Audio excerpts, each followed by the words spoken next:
Yes, Connie, andito ko ngayon sa Coast Guard District, Southwestern Mindanao, sa Zamboanga City. Itong nakikita mo sa likod ko, ito po yung mga diving equipment na gagamitin po ng mga tauhan ng Philippine Coast Guard sa pagsisid nila ngayong araw po na ito sa dagat po ng Basilan kung saan lumubog yung Roro na MV Tricia Kirsten 3 para po alamin kung meron pa bang naipit doon sa ilalim ng barko dahil hanggang ngayon meron pang 10 nawawala. Ipapakita ko po sa inyo yung magagamit nilang equipment. Ito po yung kanilang ROV, Remotely Operated Vehicle.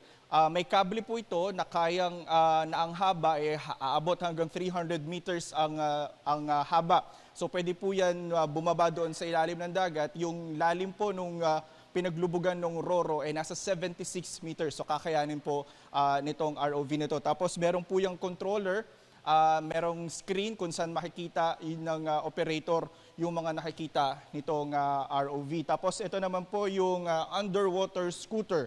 So ito yung kanyang handle, dito hahawak yung mga diver para ito yung hihilas sa kanila doon sa ilalim ng dagat para less na yung kanilang pagpadyak. Ito naman po yung mga oxygen tank na gagamitin po ng mga diver natin. At ito po yung air compressor.